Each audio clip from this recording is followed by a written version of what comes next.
Good afternoon and welcome to Orient Live here in the E10 studio. It might be Grand National Day, but the race is on for mid-table for Leyton Orient, and we're facing Sutton this afternoon. And I'm delighted to be joined by Andrew Butler and former Orient striker Jabbo Abire. But before we go any further this afternoon, let's take a look at the starting lineup for Leyton Orient this afternoon. So in goal for the O's, number 22, Lawrence Figuru, number 7, Paul Smith, number 11, Theo Archibald, number 14, Otis Khan, 16, Aaron Drinan, 17, Dan Moss, wearing the armband, number 18, Darren Pratley, number 19, Omar Beckles, number 24, Jaden Sweeney, 25, Shad Oji, and finally number 26, Hector Cipriano. And on the bench for the O's, Sam Sargent, Frank Nublé, player of the month for last month for El Sotirio, Matt Young, Dan and Krumer, George Ray and Jordan Brown. So there is the starting lineup. And a lot of changes today, Andrew. Are you surprised by that at all? I'm surprised to a certain extent, yeah.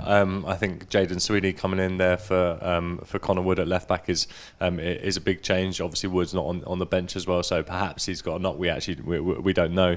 And Dan Moss coming in as well at right back.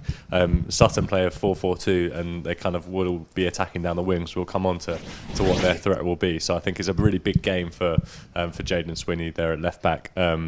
Because of the nature of where Sutton attack from. Surprised to an extent, but at the same time we've spoken in recent games about how safe and how comfortable we are. So it's a good chance for him to really prove himself. I mean, I'm sure we'll come on to talk about this stage of the season in recent years and who've come through in the last few games, but we can talk about that a little bit later. And then keeping those three in midfield of Pratley, Cipriano and Otis. Khan had his best game in an orange shirt last weekend, so a little surprised, but nothing that is made me stand up and be so shocked by it. And Andrews picks up on Jaden Sweeney. They're coming in at left back, but our old friend Dan Moss comes in at right back. That's Moss, M-O-S-S. He comes in at right back, and he hasn't really been in the squad at all recently. But as Andrew said about maybe this time of the season, maybe there's a little bit less pressure. It's a big call to kind of be bringing him back in and seeing what he can do. It's a big call to a degree, but at this stage of the season, it's time for the manager to experiment with certain players to see what he's got in his squad, because he's going to be looking at his team now and the squad to see what he's got for next season, and he's got maybe back of his mind is thinking, who can I trust? So it's a good audition for Moss to get in there and show what he's about. And we've kept a few clean sheets since Richie came in. Obviously, kept one last Saturday against Walsall. Do you think that'll be the hope for Richie moving forward as well, and just kind of building that solid team as we do approach the end of this season? 100%. If you're keeping clean sheets and you're keeping a good steady back line, it builds confidence, and throughout from the goalkeeper through to the defence and midfield and forwards, you think, we just need to score because our defence is really good. So, who would want to continue keeping that consistency, and whoever comes in, it'd be on the back of their mind that, they need to do the jobs today as well, so they can keep that clean sheet run going. And it is a very young back four today, Andrew. I think Omar Beckles probably the only real experience in there. Does that worry you at all, or are you confident in those boys? No, I'm not worried. I'm excited to see, as Jabbo was saying, what they can show, because I think what we've seen in recent weeks is that Connor Wood is very, very capable, and Richie Wellens has got a tune out of him. So Jaden Sweeney, if you everything that we do now from at the end of the season is looking forward to next season. So if Sweeney performs well, and if he gets a run in the side, then we're like, okay, well maybe we don't need to strengthen in that position. Similarly with Dan Moss, he came in January, but since he's come in, Adam Thompson's done a very, very good job at right back, albeit him not being a recognised right back, but he's done a very good job there. And we all know that hopefully from the start of next season, Tom James will be coming back into that position, or maybe we'll have a formation change. So I'm not too concerned about the age of it. I think what we've seen this season is that when Shad plays alongside Beckles, they play very, very well together as a two there. The experience thing doesn't cause me too much concern, especially when we see who kind of Sutton have got playing for them. And there's been changes to the attacking setup as well, Jabbo. Obviously, we'll come on to El Sotirio in a bit, because there's a lot to talk about. What a boy. But Theo Archibald coming back in, Paul Smith coming back in, and congratulations on the birth of his firstborn as well. But there have been a few changes, and Aaron Drinan spearheads that attack as well. What do you expect from those boys today, especially with Theo coming back in? A lot of attack. I mean, Drynan's playing against his old team. I think so. He's going to want to sort of show them what they're missing a bit. And often when you play against a team you've played for before, you kind of you want to have a good game and show them what you're about. I think again, you just want to have a good end to the season. No matter even if you're safe and everything, you want to be consistent. You want to keep showing the manager that you can trust me. And I think they'll be positive. And I think they have to start the game very fast because Sutton are going to be on it as well. And Theo Archibald, someone who had to take an enforced break from the side for his 2-game suspension for that Carlisle occurrence. A brouhaha.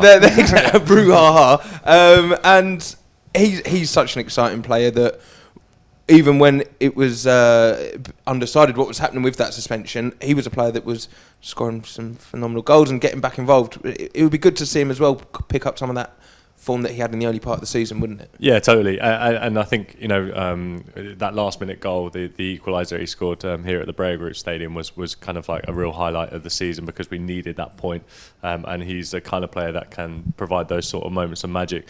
And it's I'd be scared if I was a Sutton player, knowing that you've got Theo Archibald on one side and Paul Smith on the other, because we've all seen in recent weeks what Paul Smith's capable of, and the pace that they're both going to be providing, as well as Drynan's pace actually as well. I think it gets kind of underestimated how quick he is and how quick he is to shutting the ball down as well. So those front three are quite exciting, and obviously we will come on to the players who haven't made it into the team this afternoon, but that's a really strong front three, and I think all of those players will I mean, Smith will want to be continue to the end of the season because he had such a patchy first probably 3 quarters of the season, and then he's really come good. Archibald had a really good strong start to the season, and then he was out for a little while. And of course he's on loan, so we don't know what the future will be for that. But I'm sure they'll all just want to be like finishing the season strong. And we will come on to the players that didn't make the starting 11. But let's look at the midfield because they're obviously going to be key for our attackers to have success. And we've spoken a lot in the past about this new partnership that Pratley and Hector Cipriano struck up. But as Andrew said, Otis Khan had maybe finding a new position or finding the position that works for him in this setup. Richie came out and said he's not a right back for him. And do you think Otis is a player that if he can settle down in that one position and kind of really make it his own, that's one that he could impress in? Yeah, definitely. I think he kind of needs to find his best position for sure because he's definitely a capable player. He's got ability, he's very good technically as well. But just find that once he finds that position, he could be really a figure for Orient for sure. And a game like today, after playing a good game last week, can he continue that? And Richie described him as a number 8, or that's the role that he's playing in this side. But what did you make of what he did against Walsall? He was very good. He the way that he set up Smith's goal was obviously a huge highlight and he just got us off to an excellent start. I actually didn't see during the week whether or not that goal went to the Jubis goals panel, but we won't tread over old ground because I think he did get given the goal in the end, and getting on the score sheet against a team that had kind of given them the opportunity, let's say in the first half of the season, was a fine moment for us. Certainly, like I said, it was his best game in an Orient shirt. Him playing in a number 8 role is it might be a new position. I think sometimes the danger that players might find themselves in is not finding a position, right? So he came in and he's played at right back for some of his career. I think he played there for Yeovil at right back a little bit, but then he was also played in the central midfield role, and he kind of, I think he could probably only play in a 3 in midfield as well. I don't know what it'd be like if it was just him and another in central midfield. And he's also played right wing back for us, and I think right midfield as well for us. So you can find yourself a little bit kind of like the second choice in 4 different positions. So if he can kind of make that place his own, and if he can prove it again, because he's had a few minutes on the pitch, and last week was his best game, and so that's taken till January, and we were at the end of March last weekend. So if he can kind of get to a bit of consistency in his game in that position, then it will be better. I mean, we've talked about competition places so many times this season, and if you can just add that in the mix as well, it's good for everyone. And it does feel as though that competition for places is, for the first time in a while, is actually becoming a thing again. And you're looking at the calls Richie's made today, and let's come on to him now then, the star boy, Ruel Sotirio. How's he going to be feeling sat on the bench having just one player of the month? Sure, he must be gagging to be out there. Yeah, he's going to be walking on water right now. He's probably thinking, I'm going to wake up today, I'm going to be on it, he's buzzing with confidence after winning the player of the month, and he's probably itching to play, and suddenly goes in the dressing room like, what's going on? But I mean, sometimes, the energy's going around your body, and you just, sometimes sit back and soak it all in. It might be a good call by the gaffer, you know what I mean? Because sometimes you do get that, you win it, and then the next game you have like a bit of a stinker. So hopefully he'll get to go on, and then we can see what he's about again. It's been fantastic. And it's been the most consecutive starts he's made in an Orient shirt in his whole career, and he has been so fantastic. It was so deserved, that award. Do you think maybe the fact that he has started so many games in such a crucial part of our season is now a factor as to why Richie's maybe given him a little rest on the sidelines? I think so because mentally, we can talk about physicality and stuff for all the games, but mentally, the emotions you're going through that difficult period, and he's come out like the main man in that period, and it does take a lot out of you. So it's probably a good call. And after winning that, you're going to be having some jubilation. You're going to be happy, and that's just sapping energy out of you as well. So you want to keep him ticking over. You want to keep him going. Well, you don't want him to anything to happen this season. So I think it's a good call, and it gives, like I said, an opportunity for the squad's buzzing. You get to see other players, and like I said, it's building competition, and people are going to be fighting for the shirt soon, which is good. Well, let's take a look at some of his goals now, Jabbo, that did win him the Player of the Month award. I know you've been a bit vocal on Twitter about a Player of the Month award that you were hoping to win a while ago, but hey. but for this one, I don't think you can argue with this one. No. I mean, the guy's been fantastic. He's just took the ball by the horns. He's grown into the position, and definitely playing consistently. I think it's helped him. Each game, especially when you score. And then look at this, driving through. This was a fine hit. This is someone with pure confidence, top of his game. And then, it's just fantastic. I'm really pleased for him. And we're seeing the different kind of goals he's scoring, Andrew. And they're all big ones as well. You saw the equaliser against Forest Green, both of them there.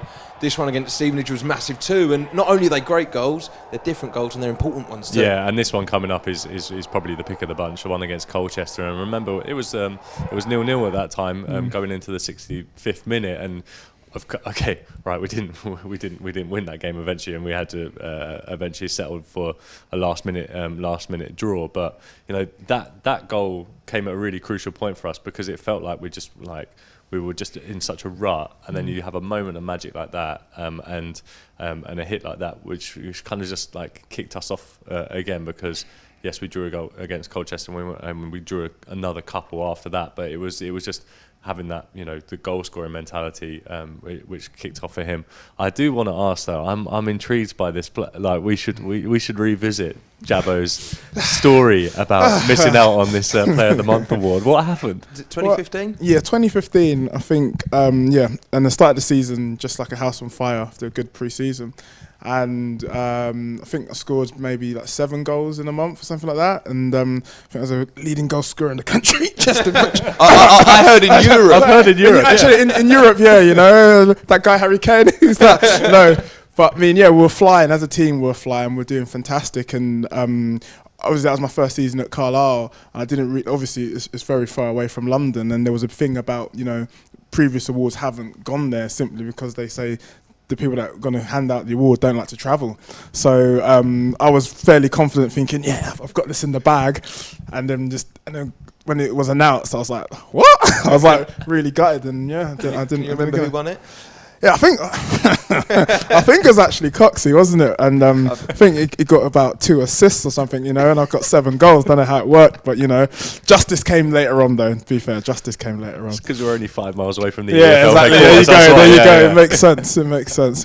Well, sorry about that one, but well done, Coxey, for talking. Well, now then, kickoff is approaching, but now we're going to hear from our coach, Matty Harold. Walsall Saturday felt like quite a good result, especially after that disappointment of Oldham in midweek. Yeah, I think Oldham was a really tough game. They're fighting for their lives, and I don't think we were at our best. And there's obviously certain factors around that. But I think it was very important we bounced back. The manager spoke about it on the Thursday after Oldham. Don't lose 2 games, and we always bounce back. Good teams bounce back, and I think we showed that with a really strong away performance. We probably could have had more goals in the first half. But we showed a lot of professionalism as well, so loads of positives from that performance, and I think it was a deserved result as well. In terms of the team goals, that opener was really special. Yeah, great goal, and it is stuff we talked about. It's Hector getting on the ball, way to pass, good forward runs from midfield, and then Harry really good finish in the box. So it's a lot of the stuff that's been asked of him. Well, he didn't score at the weekend, but obviously Russ Thierry's been in really hot form, and as a former striker yourself, that must be particularly pleasing to see. Yeah, I've always had a lot of time for Ravel. I think he's a great little player.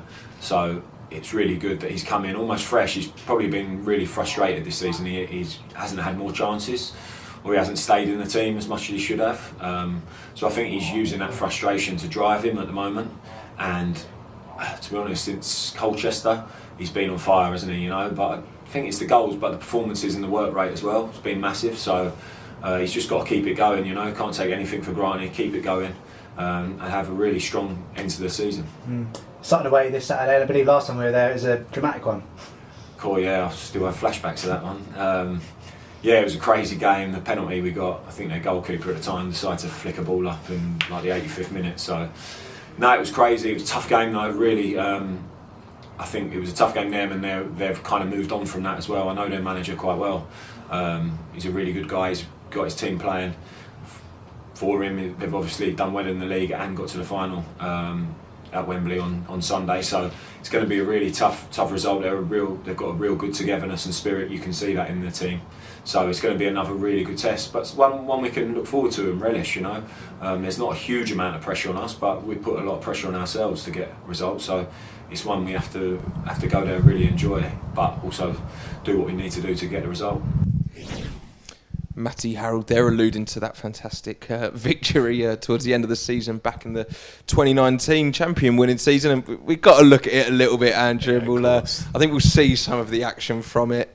I think every Orient fan remembers where they were this day. What a bonkers game! It was a sensational game of football. It was you mentioned not like remembering where you were. I was in Rotterdam in a clubhouse because I'd just been on a football tour, frantically just looking at my phone for about 90 minutes, just checking my phone, seeing when goals were going in. We went 1-0 down, and it was such a crucial point in the season. I was like, man, and thinking, oh no, please don't. Not this game, not like against our London rivals. We'd done so well to get to that point, but I had a couple of mates who were at the game who were kind of keeping me updated, and the kind of this header from Happy, who didn't score many that season, kind of got us back in the game. I was thinking, okay, right, 1-1. 1-1 might be all right. And I remember I was still in this clubhouse in Rotterdam, getting messages from my mates, and they were like, okay, 1-1. And then all I got in the next few minutes was just a series of letters, a few swear words, because they were like, you will not believe what's just gone on. And they were like, honestly, we'll try and describe it to you, but you won't believe it. The goalkeepers tried to do keepy-uppies. I mean, we'll come on to that. This is the weirdest bit of it all for me. I mean, is that a red card offence for you, Jabbo, chucking a shin pad in the direction of a ref? Yeah, I think the ref could have done something there for sure. He got a broken ankle from that tackle, Dayton. I remember speaking to him in the weeks after that. He was so livid, and he's quite a mild figure, James Dayton. But he's a lovely guy.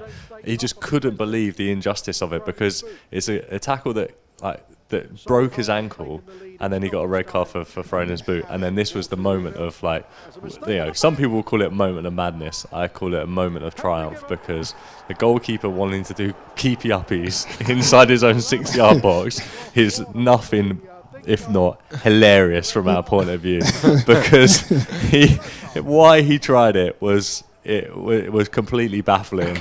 It's just so ridiculous.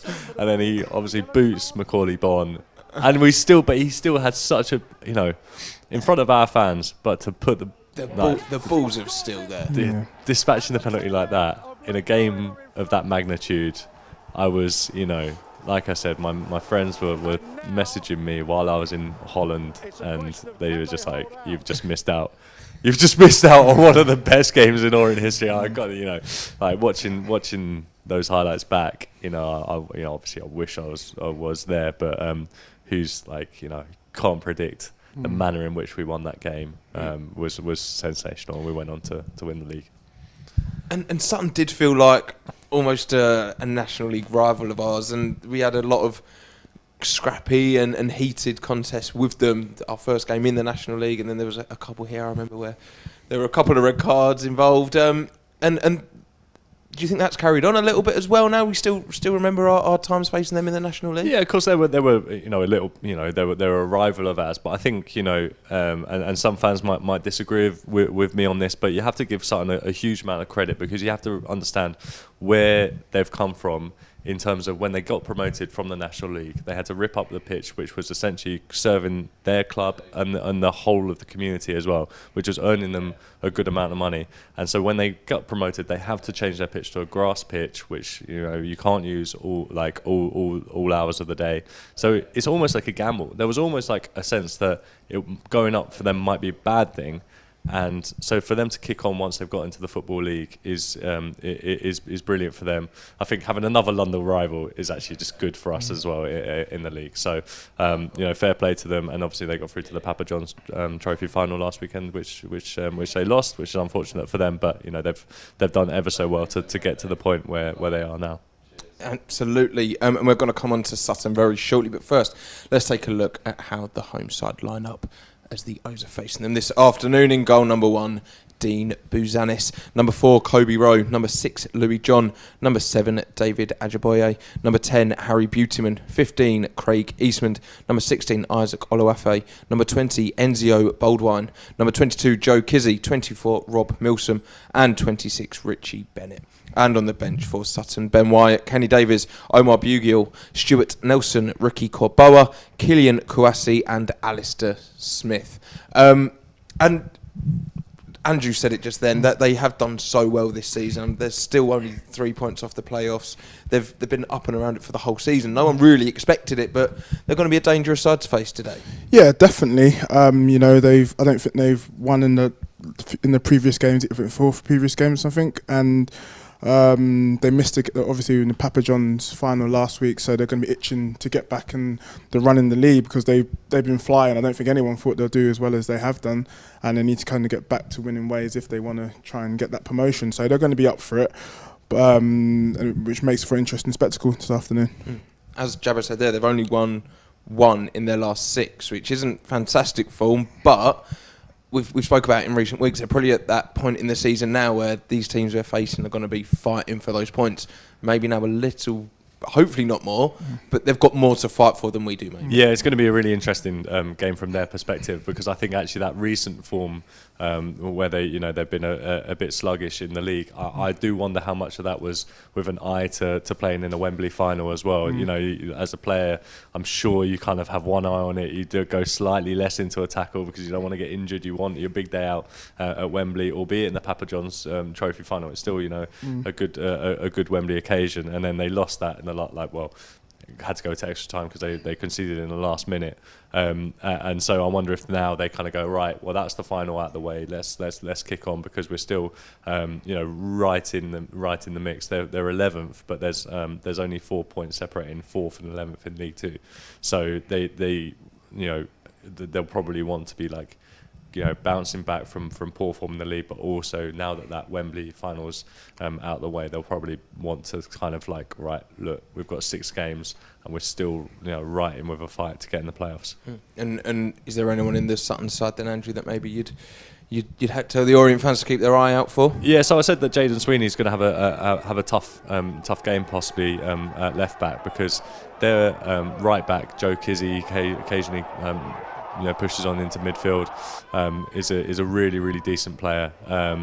He plays right back. He's got 5 goals for them so far this season. Pushes on well, good delivery. A very good ball playing right back. But also ahead of him in the right midfield for them today will be David Ajiboye, who is also a very good player. So down that left hand side, I think this is also where Khan, Kiprianu, Pratley will have to be looking out for each other. It's going to be a big game for those 3, but also for Jaden Sweeney down the left, because down the right is where they're kind of excel. So look out for Kizzy, look out for Ajiboye, because that's probably where the threat will come from. And how does Richie get the boys firing today? As we've said, Sutton are fighting for the playoffs. We're pulling away from safety, but are we still at the stage of the season where we need those points? I'm sure Richie and the boys will be wanting them. Yeah, I think you kind of want to finish as high as possible, and you want to do it for your own pride as a football player as well as for the fans. So I don't think it's over and we can have a cigar. And I think players are auditioning right now as well. You got a new manager who's come in, who's done really well. He's building for next season, and players that are under contract want to be part of that, and he's going to be looking at people's mentalities, how people perform. He's going to be thinking of like future signings, and do I need that position? Am I strong in this position? So players have got a lot to play for sure. They can't be resting on the laurels right now. Hopefully it will be an exciting game, but don't forget, if you're watching along live on our YouTube stream, UK fans, you can go ahead and over to our brand new website and pick up your audio pass to listen along with Dave Victor and Matt Hiscock. And of course, if you're an international fan, you can pick up your streaming pass as well to watch along. So make sure you head over and do that. And Kickoff is rapidly approaching now, Andrew. What are you expecting from the boys today? Because we did have such a fantastic win last Saturday over Walsall. We've got to follow that up now. Yeah, totally. I think Jabba mentioned it earlier. Like starting quick and starting strong will be key for us, because Sutton will probably be thinking, well, Orient haven't got anything to play for. They're 14th in the league. We need the points because we want to be pushing on. If basically the rest of the season can be us kind of ruining everyone else's parties, then that'll be great. I'd like to see that. Having starting Smith and starting Archibald means that you can really start on the front foot, have a run at a couple of their players, see what they're about in defence, and hopefully get the first goal would be crucial. Are you expecting maybe a more dynamic attacking display then from the O's today? It's slightly different from last week with Harry Smith up top and Driner now the more mobile one maybe. It's interesting because when we spoke to Darren Pratley a couple of weeks ago after the game, his one of the main points he was saying was that Richie Wellens has given them a bit more freedom than the previous manager. Now, you don't want to give too much freedom. The problem with giving, problem with playing really loose and free is that you can get easily picked off. So hopefully they stay disciplined, but it's getting towards the end of the season, and we want to just kind of be playing for as well as we have been in recent weeks. Well, the boys are making their way out onto the pitch, supported there by Theo and Cleo. And so, of course, it's time to pass over to our match commentary team of Dave Victor and Matt Hiscock. Sunday. Yeah, it was very hard to take, but you can't knock the character from the U's. It was a great day out. Great to be there, despite the result. Here we go. It means nothing. It's just to see if the U's can rebound and take 3 points. And Sutton could be going back to the National Stadium in the playoffs. That got a precious game in hand. They are just 3 points off those playoff places, Ollie.